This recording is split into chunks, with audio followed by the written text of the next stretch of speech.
Hey, this is Kieran, Coach's Corner, episode number 8, and this one is data. I have joined a number of Facebook groups and on LinkedIn and all those types of things because I'm really trying to get into the strength and conditioning side of things. I'm trying to look at the coaching side from as many different things that I can add to my program to help build it up. And I'm trying to look at what's going on in the world right now and coaching. And a lot of things are now really looking at data analysis and baseball uses a lot of data. Football uses it, when do you go for two? When do you not go for two? All those analytics is the big word. And so my question now, and then I saw on a Facebook post by Adam, and I hope I'm not jacking the last name, but Virgile. It's Virgile. Adam has some awesome videos out there. I love Google Sheets and I love getting data. But this past year I didn't do a whole lot of data collection other than uniform inventory and that kind of stuff. So the question that I have now is, what can I get from game film? What can I get from if I film practices? I've also started looking into the Anson Dorrance competitive cauldron idea of everything is competitive. Everything gets a point system, and you're always ranking your players to make that competitive nature, that kind of idea of hard work, effort, focus consistently high.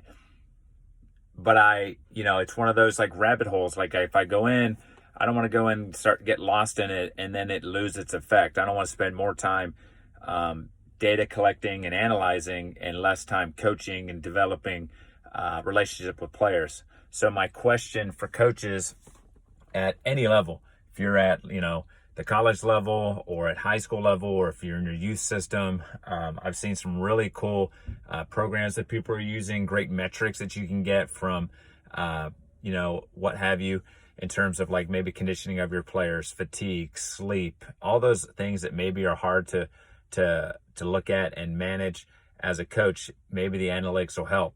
The other thing that I think the data will be helpful with, especially this year, we lost scrimmages, and I didn't really see the importance before. I thought, the scrimmages is another thing just to wear kids out, I do think that's just another added poundage on their bodies. But I think using periodization, I can get around it. But number two, I think the scrimmages, if I film them, will give me all kinds of clear data. So on number of passes completed, how many lost first touches, how many shots on goal, how many were on target, how many, crosses were into dangerous areas, all those things where you can look at it almost black and white. And therefore, when I go and talk to the players, I can say, look, here's what the data is saying right now. So especially even for my keeper, hey, here's the shots that you faced. Here's the ones that were at you. Here's the ones that were to your side. Here's the ones that were, above your head. Here's the ones that were wide. You can look at all of those types of things. We can look at the number of, hey, we tried to build out 8 times. Out of those 8 times, we got through successfully twice. How many aerial battles we won, all those 1v1s, how many times did we defend a 1v1 and win, how many times did we get by a guy 1v1. So I think for me, I want to do the data. I think it would be huge. It's going to help me from a coaching standpoint, and I think it'll help my players. It's just another way to communicate to them what's going on within the game.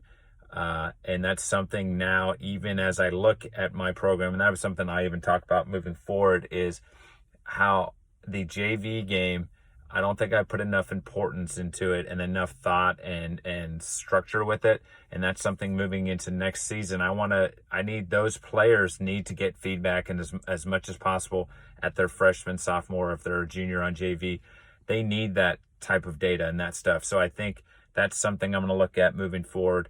As a whole program, I need to it's 1 through 38, 39 players, and we're always constantly competing. Here's some data from games, practices, sessions, activities.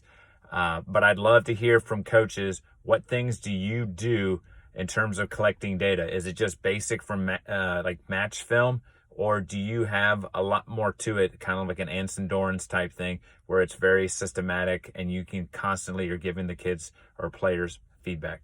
Hey, this is Kieran, Coach's Corner, episode 8, and I'm out.